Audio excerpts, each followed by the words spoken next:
আসসালামু আলাইকুম এভরিওয়ান, কেমন আছো তোমরা সবাই? আশা করি সবাই অনেক ভালো আছে। আল্লাহর রহমতে আমি অনেক ভালো আছি। তো আজকে বরাবরের মতো একটা ভিডিও নিয়ে চলে এসেছি।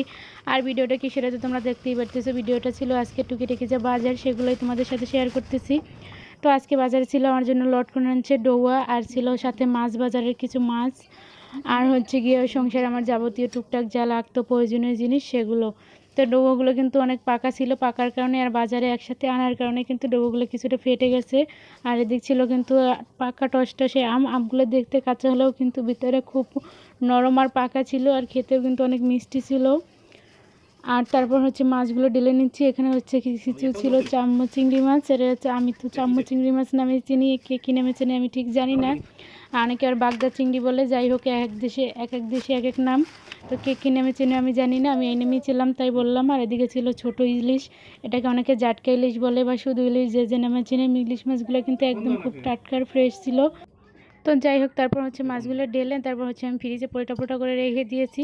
যেদিনের মাছ ওই দিন কেটে নিব, আর মাছগুলো আজকে কাটার একদমই সময় নেই, তাই আমি ফ্রিজে তুলে রাখলাম। তারপর পরের দিন হচ্ছে মাছগুলো নামিয়ে নিয়েছি, আর এদিকে সব মাছগুলো কেটে নিয়েছি ছোট ছোট করে।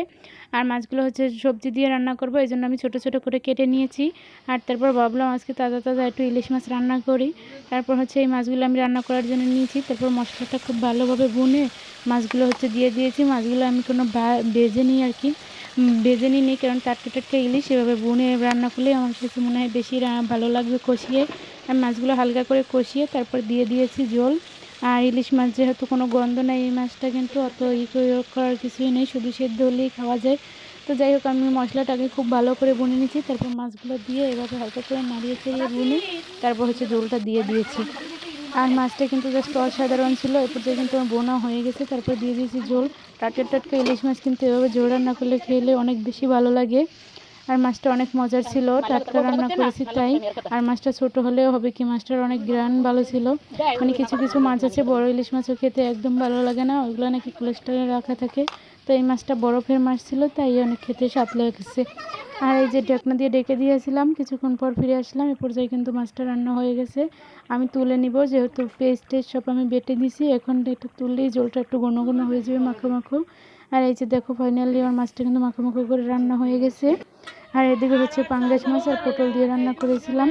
তো সেটাই, তিনজন মানুষ ছিলাম আমরা বাসায়, এগুলোর জন্য রান্না করেছিলাম, তাই 3 পিস মাছ রান্না করেছি। আর সাথে দিয়েছিলাম হচ্ছে দুন্দুল একটা। দুন্দুল দিয়ে মাছ রান্না করলে কিন্তু অনেক বেশি ভালো লাগে।